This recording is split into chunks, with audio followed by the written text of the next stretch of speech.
नमस्कार किसान भाइयों। आज के इस वीडियो में हम EM151 सॉल्यूशन इस उत्पादन के बारे में जानकारी लेने वाले हैं। तो किसान भाइयों, EM151 सॉल्यूशन ये पैराफिट कंपनी का उत्पादन है और ये एक डिकम्पोजर है। इस उत्पादन में सूक्ष्मजीवों का संघ है, मतलब विभिन्न अनुकूल कवक और बैक्टीरिया का ये संवर्धन है। अभी इसमें इसकी कुछ खासियत है। उसमें सबसे पहले खासियत है कि ये 5 × 10⁹ इसका सेल काउंट है। मतलब अगर आपके पास 500 ग्राम की उपलब्ध पैकिंग है तो इसके हर एक ग्राम में 5 पे 9 शून्य इतने सूक्ष्मजीव है।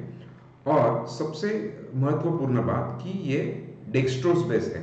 मतलब मार्केट में जो भी जीवाणु या कवक युक्त जो संवर्धन मिलते हैं, जो प्रोडक्ट मिलते हैं, तो वो आइदर लिक्विड बेस होते हैं या पाउडर बेस होते हैं। तो ये डेक्स्ट्रोज मतलब शुगर बेस है। इसका फायदा ये होता है कि हमें कोई भी प्रकार के गुड़ या गोबर में इसे भिगो के रखने की जरूरत नहीं होती है। इसे हम डायरेक्टली यूज कर सकते हैं। अभी दूसरी एक बात, ये इसी रीजन के वजह से BARC अप्रूव्ड है। मतलब भाभा एटॉमिक रिसर्च सेंटर के तरफ से इसे अप्रूवल मिल चुका है और ये पूरे भारत में एक ही उत्पादन है जिसे ये अप्रूवल मिल चुका है। अभी इस उत्पादन को हम क्यों यूज करें और इसके फायदे क्या है या इसका उपयोग क्या है। तो अभी हम इसे दो प्रकार से इसका उपयोग कर सकते हैं। जैसे कि हमें इसे एक तो हम इसे सॉइल में यूज कर सकते हैं, मतलब इसे ड्रिप या छिड़काव से हम जमीन में डाल के इसका उपयोग कर सकते हैं, या फिर जैसे कुछ गोबर या खाद कूड़ा कचरा हम जमा करके रखते हैं और जब भी फसल लगाने के पहले हम उसे एज अ बेसल डोज या जमीन में डाल के फिर उसे हम रोटर करते हैं, तो उस टाइम पे भी हम इसका यूज कर सकते हैं। तो अभी इसके फायदे क्या होते हैं, जैसे हम इसे सॉइल में या जमीन में हम इसे डायरेक्टली ड्रिप से दे रहे हैं या पानी से छोड़ रहे हैं या छिड़काव करके गीले जमीन पे डाल रहे हैं, तो इससे जमीन में जो सेंद्रीय कर्ब होता है या जमीन में जो सच्छिद्रता होती है, इनकी ये दोनों की वृद्धि होती है। इसकी वजह से ऑक्सीजन की मात्रा जमीन में बढ़ती है और उसकी वजह से इनडायरेक्टली पौधों की या अपने जड़ों की वृद्धि होती है। ये सबसे बड़ा फायदा है। और दूसरा सबसे इंपॉर्टेंट फायदा इसमें यह है, अगर हम इसे गोबर या खाद कूड़ा कचरा में यूज करते हैं तो उसमें उसका डिकम्पोज होके उसका कन्वर्जन सेंद्रीय खाद में या कंपोस्ट में हो जाता है। अभी वो कैसे होता है या उसका उपयोग कैसे करें ये हम देखेंगे। जैसे आपको यहाँ पर दिख रहा है कि ये कूड़ा कचरा है या गोबर का पूरा हमने जमा करके रखा हुआ है। तो हमें क्या करना है, सबसे पहले सपोज ये अपनी खेती है, तो यहाँ पे कहीं पे जहां पर भी छाव होगी वहां पे हमें इसे इक्वली डिस्ट्रीब्यूट कर देना है। मतलब इसे यहाँ पे डाल देना है, ये खाद को, ये गोबर को। और इसे डालने के टाइम में ये खबरदारी रखनी है कि उसकी जो हम डालने वाले हैं तो उसकी हाइट ज्यादा नहीं होनी चाहिए, वो लेयर ज्यादा ऊंचा नहीं होना चाहिए, क्योंकि कभी कभी हम उसे ऐसा ऊंचा पहाड़ के जैसा उसे बना कर रखते हैं, उसका डीप बना कर रखते हैं, तो उसे वैसा नहीं रखना है, उसे फैला देना है और 2 या 3 ही फीट उसकी हाइट रखनी है।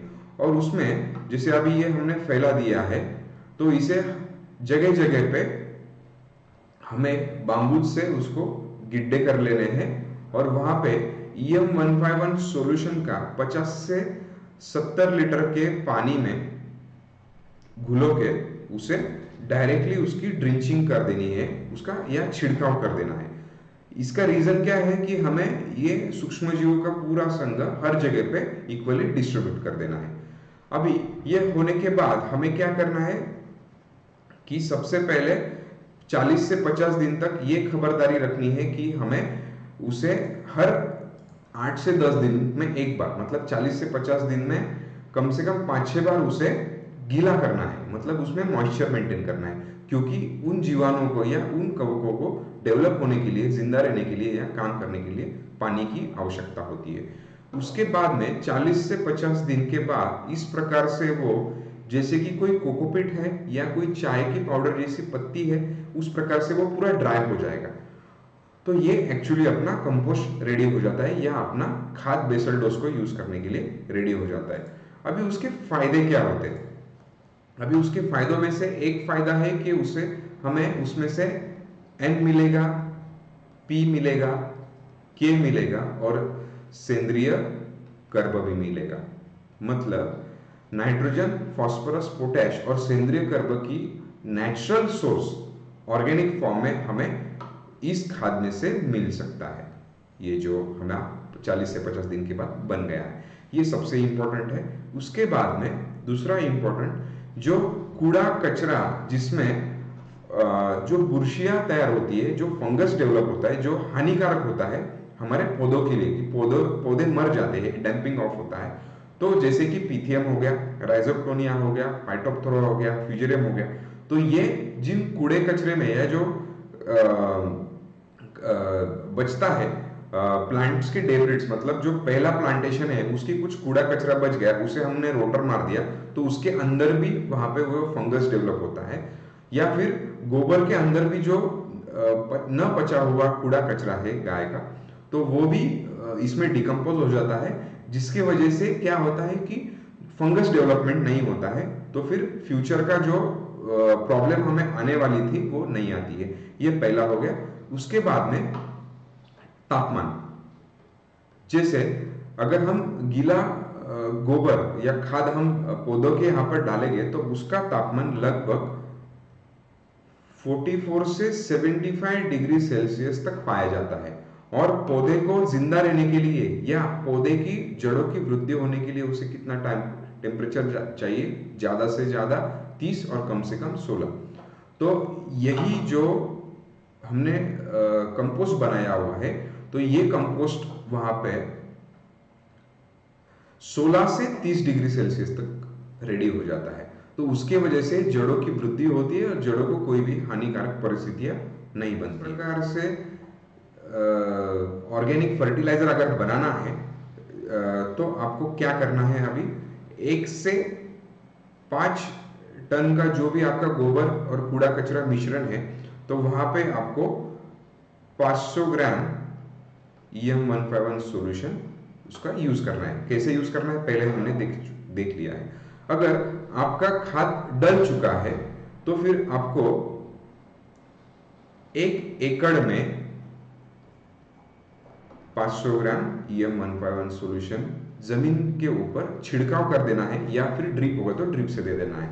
तो फिर उससे क्या होगा, आपने जो भी बेड के ऊपर जमीन में या पौधों के नजदीक जो भी खाद डाला हुआ है, गोबर डाला हुआ है, वो वहीं पे उसी जगह पे डिकम्पोज हो जाएगा।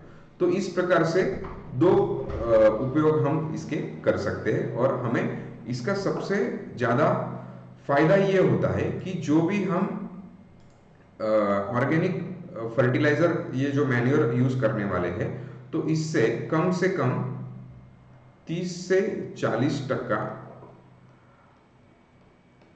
रासायनिक फर्टिलाइजर में इसकी बचत होगी। तो आपका उससे 30 से 40% रासायनिक फर्टिलाइजर बचेगी, तो जमीन भी खराब नहीं होगी। तो इस प्रकार से आप EM151 सॉल्यूशन का उपयोग आपके हर कोई क्रॉप में, हर कोई जमीन में कर सकते हो। धन्यवाद।